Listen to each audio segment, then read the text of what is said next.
Welcome කියලා ඉතින් ඔයාලා වද සාදරයෙන් පිළිගන්නවා මොහාස් ඩැඩි අපේ YouTube channel එකට. ඉතින් ඔයාලට මතක ඇති අපි අපේ කලින් වීඩියෝ එකේදී අපි මේ ගම ඇතුළට ඇවිල්ලා කරපු පුංචි ආයෝජනයක් ගැන. ඒ කියන්නේ අපේ නයිමිරිස් වගාව බඳුන් වල පැල හිටවගෙන අතු කප්පාදුවේ ඉඳන් හැමදේම නඩත්තු කරගෙන. ඒ කියන්නේ අස්වැන්න නෙළනතෙක් නඩත්තු කරගන්නේ කොහොමද කියලා පැහැදිලි වීඩියෝ එකක් අරන් ආවා. ඉතින් අද අපි ගෙනත් තියෙන්නේ මේකේ පළවෙනි අස්වැන්න. ඊළඟ වීඩියෝ එකෙන් ගෙන එනවා කියලා මේ නයිමිරිස් වගාවෙන් අපි ගන්න පළමු අස්වැන්න සහ ඒකෙන් එන ලාභය කොහොමද කියලා වීඩියෝ එකකින් අද අපි ඇවිත් තියෙන්නේ ඒ සඳහා තමයි. ඉතින් අපේ මේ නයිමිරිස් වගාවේ අපි කිව්වා මේක මහා පරිමාණයෙන් පටන් ගන්න කලින් අපි පැල 200ක 150ක විතර වගාවක් කරලා කොහොමද මේක වෙන්නේ කියලා පොඩි අධ්‍යයනයක් කරලා බලනවා කියලා. එතකොට දැන් අපේ සාමාන්‍යයෙන් පැල 250ක් 300ක් කිට්ටු වෙන ප්‍රමාණයක් තියෙනවා. ඉතින් මේ පැල 250න් පැල 100කට වගේ ආසන්න වෙන ප්‍රමාණයක 75ක් 100ක් වගේ ආසන්න වෙන ප්‍රමාණයක අපිට කඩන්න පුළුවන් තරමේ නයිමිරිස්. ඒ කියන්නේ හොඳට මෝරපු නයිමිරිස් ඇදිලා තියෙනවා. එක කරලක් දෙකක් ඉදිලා තියෙනවා. ඉතින් දැන් අපි මේ අස්වැන්න කඩාගෙන කොච්චර ලාභයක් අපිට ගන්න පුළුවන්ද කියලා බලන්න තමයි යන්නේ. ඉතින් සම්පූර්ණ වගාවෙම අස්වැන්න හැදිලා නැහැ. පුංචි පැල 75ක 100ක වගේ ප්‍රමාණයක තමයි අස්වැන්න හැදිලා තියෙන්නේ. ඉතින් බලමු අපේ වැඩේ සාර්ථකයිද අපිට කොච්චර අස්වැන්නක් මේකෙන් ගන්න පුළුවන්ද කියලා. රැඳී සිටින්න වීඩියෝ එක අවසන් වෙනතෙක් ඒ වගේම අපේ වීඩියෝ එකට ලයික් එකක් දාන්න, කමෙන්ට් එකක් දාන්න අමතක කරන්න එපා. අපේ channel එක subscribe කරලා තියාගන්න. ලංකාවේ තියෙන ඉතාමත් පිටිසර දුෂ්කර නමුත් අතිශයින් ලස්සන ගමක් ඇතුලේ ඉඳන් කරන හරි අපූර්ව vlog එකක් මේක. ඉතින් ඔයාලගේ ජීවිතයට හොඳ අත්දැකීමක්, හොඳ වටිනාකමක් අපේ vlog එක හරහා ගන්න පුළුවන්. ඉතින් ඒ හින්දා අපිව subscribe කරලා තියාගන්න. දැන් බලමු අපි අපේ නයිමිරිස් වගාවේ අස්වැන්න කොහොමද හැදිලා තියෙන්නේ, කොච්චරක් හැදිලා තියෙනවද, ඒ වගේම අපිට ඒකෙන් කීයක් උපයන්න පුළුවන්ද කියලා. මං කිව්වා මේක නැවතත් මේක sample test එකක් විතරයි. තාම පැල 75ක වගේ තමයි කරල් හැදිලා තියෙන්නේ. ඒ ගහකත් සාමාන්‍යයෙන් කරලක් 2ක් 3ක් 4ක් වගේ ප්‍රමාණයක් තියෙනවා අපිට නෙලන්න පුළුවන් තරමේ. ඉතින් මේක මහා පරිමාණයෙන් කරන්න කලින් කරන පුංචි ටෙස්ට් එකක් විතරයි මේක. ඉතින් බලමු කොච්චර කරල් ප්‍රමාණයක් තියෙයිද, කොච්චර ආදායමක් අපිට ගන්න පුළුවන් වෙයිද කියලා.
තමයි යාළුවනේ අපේ වගාවේ නයිමිරිස් කරල් හටගෙන තියෙන්නේ. ඉතින් ඔයාලට පේනවා ඉතින් තාම ඉතාමත් ලාබාල වගාවක්. මේක මේ පළවෙනි අස්වැන්න. තාම නයිමිරිස් ගහේ දෙකයි බෙදිලා තියෙන්නේ. අතු දෙක බෙදිච්ච හරිය තියෙන පුංචි කරල් කීපේ තමයි අපි දැන් කඩා ගන්න හදන්නේ. ඉතින් ඔයාලට පේනවා ඉතින් මේ බෙදිච්ච අතු වල මල් හටගෙන තියෙනවා. පොඩි නයිමිරිස් කරල් හට ගන්න පටන් අරගෙන තියෙනවා. ඉතින් මේ අතු මේක බෙදිලා තවත් මේ ගහ විශාල වෙනකොට මේක හැදෙන අස්වැන්න වැඩි වෙනවා. ඉතින් අපි අද බලන්න යන්නේ මේ පළවෙනි අස්වැන්න චර හොඳ අස්වැන්නක් වෙයිද අපිට කියලා. ඉතින් ඔයාලට පේනවා ඇති සමහර නයිමිරිස් කරල් ඉතාමත් විශාලව වර්ධනය වෙලා තියෙනවා.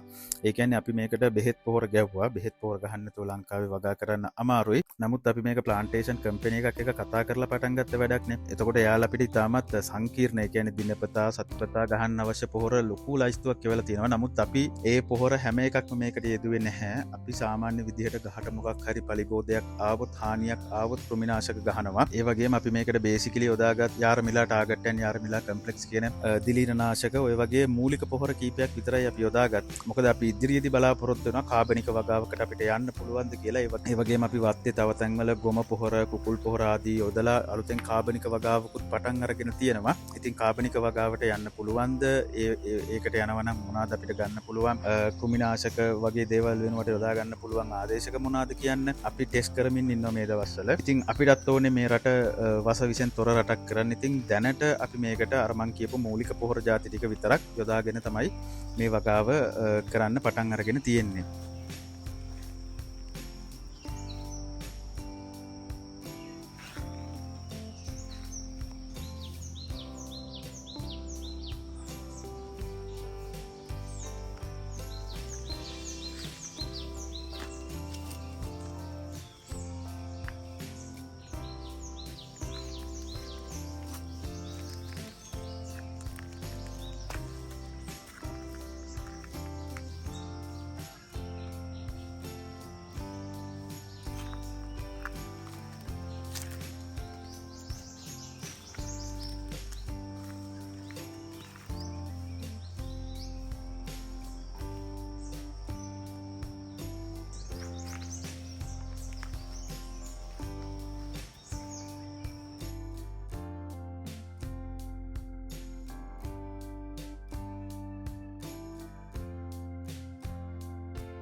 ඉතින් අපේ අම්මලා තමයි මුලින්ම අස්වැන්න නෙලන්න බාර දුන්නේ. මොකද මම ගොඩක් වෙලාවට ගමේ නැති වෙලාවට අපේ අම්මා තමයි මේ බෙහෙත් පොහොර ගහලා මේ පැලවල් සාතු සප්පායම් කරලා බලාගත්තේ. ඉතින් එයාගේ අතින්ම මුලින්ම කඩන එක හොඳයි කියලා තමයි මම හිතුවේ.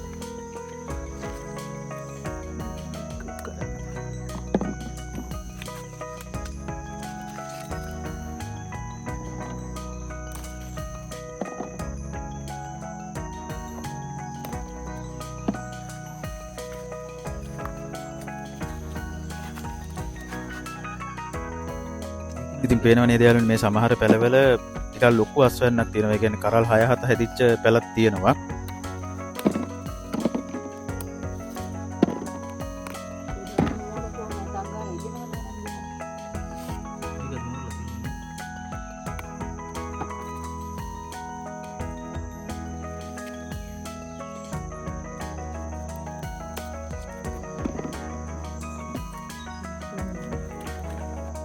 ඉතින් යාළුවනේ මේ බලන්න මේ කරල් සෑහෙන විශාලයි. හරියට පුංචි මාළු මිරිස් කරල් වගේ. ඉතින් එහෙම කරලුත් හැදිලා තියෙනවා. ඒ වගේම පුංචි කරලුත් තියෙනවා. නමුත් හොඳට මෝරපු ඒ කියන්නේ කඩන්න ඕනේ අවදී තියෙන පුංචි කරලුත් තියෙනවා.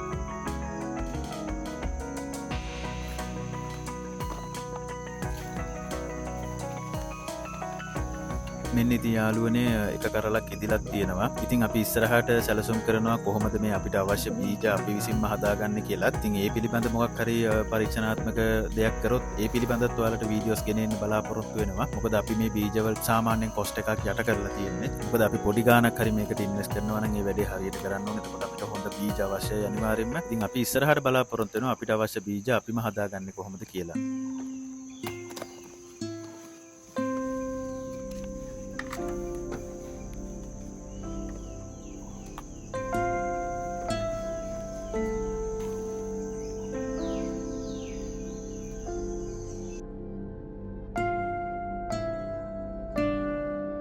පේනවා නේද? ඉතින් හොඳට හැදිච්ච කරල් තියෙනවා නයි මිරිස් වගාවේ. ඉතින් මං ඔයාලට හැම වෙලෙම කියන්නේ මේ අපේ මහ පොළොවෙන් වැඩක් ගන්න. ඒ කියන්නේ ලංකාව කියන්නේ මඤ්ඤොක්ක දණ්ඩක් විසික් කරත් පැලවෙන රටක්. ඒ කියන්නේ ලෝකේ හැම රටක්ම මෙහෙම නැහැ. සමහර රටවල් තියෙනවා වතුර නැති රටවල්. ඒ මිනිස්සු අද තාක්ෂණයේ දියුණුවත් එක්ක වතුර නැති කාන්තාරවලත් අස්වද්දන්න පටන් අරන් තියෙනවා. ඉතින් අපිට ස්වභාව දහමෙන් මේ හැම දෙයක්ම දීලා තියෙනකොට ඇයි අපි මේ දේවල් වලින් ඈත් වෙන්නේ? ඇයි මේ තරුණ පරම්පරාව රැකියාවක් පස්සේ මෙලවන්නේ? ඇයි මේ මහ පොළොවෙන් වැඩක් ගන්න අපේ නූතන තරුණ පරම්පරාව යොමු වෙන්නේ නැත්තේ. මොකද නයිමිරිස් කියන්නේ මුළු ලෝකෙටම උනත් එක්ස්පෝර්ට් කරන්න පුළුවන් භෝගයක්. ඉතින් ඒ වගේම අපි කලින් කරලා තියෙන වීඩියෝස් වල කියන්නේ ගම්මිරිස් එතකොට පුවක් කියන්නේත් අපේ රටෙන් මුළු ලෝකෙටම යන දෙයක්. ඉතින්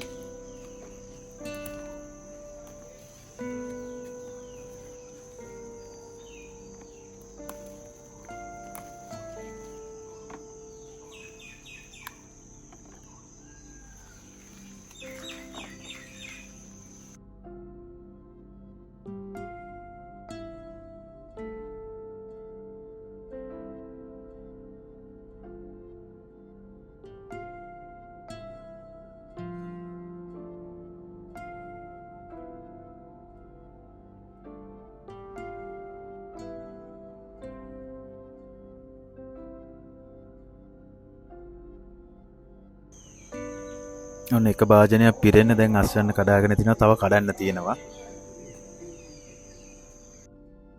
පේනව නේද? හොඳ නිරෝගිමත් පෘෂ්ටිමත් කරල් හැදිලා තියෙනවා ගොඩක්. ඉතින් මං ඔයාලට කිව්වේ මේ මහ පොළොවේ තියෙන වටිනාකම අපි ඒ කියන්නේ 100%ක් බෙහෙත් පොහොර යොදන්නේ නැතුව භාවික පොහොරත් යොදලා කරපු වගාවක් මේක. ඉතින් භාජන දෙකක්ම පිරෙන්න අපි නයිමිරිස් කඩාගෙන තියෙන්නේ.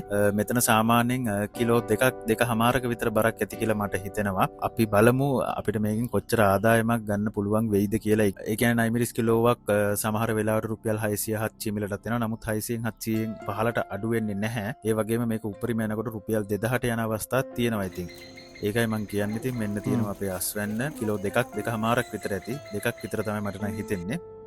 ඉතින් යාළුවනේ මෙන්න මේ විදිහට තමයි අපි අපේ මිදුලේ ඉඳ තියෙන හැමතැනකමත් මේ විදිහට නයිමිරිස් පැල හිටවලා තියෙන්නේ. ඉතින් මේ සමහර පැලවලට අපි බෙහෙත් පොහොර යොදලා හිටවලා තියෙනවා. ඒ වගේම සමහර පැල අපි කාබනික පොහොර යොදලා, ඒ කියන්නේ ගොම පොහොර, කුකුල් පොහොර ආදී දේවල් යොදලා හදාගෙන තියෙනවා. ඉතින් අපි බලමු කොහොමද සාර්ථකව බලමු අපි වැඩිපුර සාර්ථක වෙන්නේ මොන වගාවද, අපිට කාබනික වගාවකට යන්න පුළුවන්ද කියලා. ඉතින් මේ ගමේ තියෙන එක වාසියක් තමයි කාබනික පොහොර. ඒ කියන්නේ කුකුල් පොහොර අපේ ගෙදරින්ම හොයාගන්න පුළුවන්. ගෙදර කුකුල් වැඩි කරන නිසා. ඒ වගේම ගොම පොහොරත් මේ ගමේ ඕන තරම් හොයාගන්න තියෙනවා. ඉතින් එන අඩු වියදමකින් අපිට කාබනික වගාවකට යන්න පුළුවන් නම් මේ වගාව තවත් කොස්ට් එක අඩු කරලා නඩත්තු කරගන්න පුළුවන්. ඒ වගේම ඉතාමත් ගුණාත්මක නිෂ්පාදනයක්. ඒ කියන්නේ සාමාන්‍යයෙන් වසවිස ගහලා හදන වගාවකට වඩා ඕගනික් ප්‍රොඩක්ට් එකකට ලංකාවේ මිලක් තියෙනවා. ඉතින් ඒ වගේ නිෂ්පාදනයකට උනත් අපිට යන්න පුළුවන් මේ නිසා.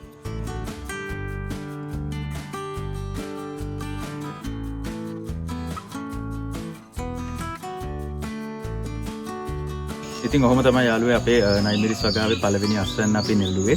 ඉතින් මට හිතෙන්නේ සාමාන්‍යයෙන් කිලෝ දෙකමාරක් වගේ ප්‍රමාණයක් තියෙනවා. ඉතින් අද මේ වෙනකොට මිල යන්නේ මේක රුපියල් 750ක් 800ක් වගේ මිලකට. ඉතින් ඔයාලා හිතන්න අපි මේ නිකන් පැය දෙකක් විතර දවසට මහන්සි වෙලා මේ විදිහට පුංචි වගාවක් කරලා, ඒ කියන්නේ මේකට ලොකුවට මහන්සි වෙන්න දෙයක් නැහැ. හරිම පහසුවෙන් මේ නයිමිරිස් කියන භෝගය මේ ලංකාවේ ඇතුළේ මේ අපේ මහ පොළොවේදී හදාගන්න පුළුවන්.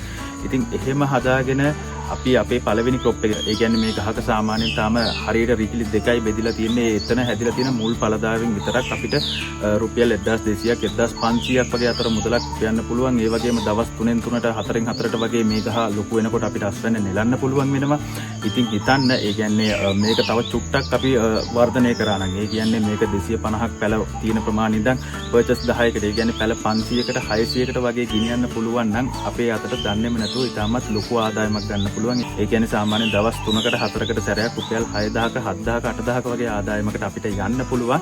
ඉතින් මම ඔයාලටත් කියනවා, ඔයාලට මේ, ඒ කියන්නේ මම මේ වීඩියෝස් වල කියන හැම දෙයක්ම ඔයාලට කරන්න බැරුව ඇති. නමුත් සමහර දේවල් තියෙනවා අපේ මේ වැඩිහිටි පරම්පරාව විසින්, ඒ කියන්නේ අපේ ජෙනරේෂන් එක විසින් අමතක කරලා දාලා තියෙන ඉහළ ආදායම් ගන්න පුළුවන් වගාවන්. මම ඔයාලට ගම්මිරිස් ගැන ගෙනත් තියෙනවා, පුවක් ගැන ගෙනත් තියෙනවා. ඊට පස්සේ තමයි අපි මේ මහන්සිලා කරන වැඩ. ඒ කියන්නේ ගම්මිරිස් සහ පුවක් කියන්නේ ඇත්තටම මහන්සි වෙන්න දෙයක් අවශ්‍ය නැහැ. පැල ටික හිටවලා නිකන් බලාගෙන ඉන්න විතරයි තියෙන්නේ. අවුරුද්දකට සැරයක් අපිට හොඳ ආදායමක් ගන්න පුළුවන් භෝගයක්.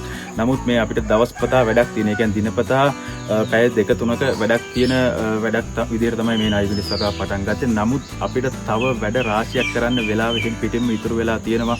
අපේ දවසේ සෑහෙන පැය ප්‍රමාණයක් ඉතුරු වෙලා තියෙනවා. අපි ඒ කියන්නේ ජොබ් එකක් කරද්දී අපි සැක්‍රිෆයිස් කරන, ඒ කියන්නේ අපි කැප කරන පැය ගානට වඩා සෑහෙන වෙලාවක් අපිට ඉතුරුලා තියෙනවා. අපි ඒ කියන්නේ මේ නයිමිරිස් ගම්මිරිස් නොටිස් මේ වගාවෙන් විතරක් අපි නවතින්න බලාපොරොත්තුවක් නැහැ. අපි හරිම සැහැල්ලුවෙන් ගෙවන ජීවිතයක් මේ ගම ඇතුළතදී වෙන්නේ. අපිට ඕන තරම් වෙලාව තියෙනවා. ඒ වගේම අපිට සැහැණ සම්පත් තියෙනවා. ඒ කියන්නේ මේ ගහ කොළද සතා සිව්පාවද මේ ස්වභාව සෞන්දර්යයෙන් පවා අපිට සැහැණ දායාදයක් මේ ගම ඇතුළට දීලා තියෙනවා. ඉතින් අපි ඒ හැම දෙයකින්ම ප්‍රයෝජනයක් අරගෙන අපි ඒ හැම දෙයකින්ම මේ ගමේ දියුණුව වෙනුවෙන් ගමේ සුභසිද්ධිය වෙනුවෙන් දෙයක් කරන්නේ කොහොමද කියලා ගමේ මිනිසුන්ගේ ජීවන රටාව ඉහළ නංවන්න පුළුවන් ක්‍රමයක් තියෙනවද කියලා බලන ගමන් අපිත් මොන හරි දෙයක් හරිම නිදහසේ ඒ කියන්නේ ප්‍රශ්න ගොඩකින් මිදිලා හරිම රිලැක්ස් එකේ මේ වැඩ කරන්නේ කොහොමද කියලා ඔයාලට පෙන්නනවා. ඒ නිසා මගේ වීඩියෝස් වලින් ඔයාලටත් හරි අපූර්ව අත්දැකීමක් ගන්න පුළුවන් වෙයි.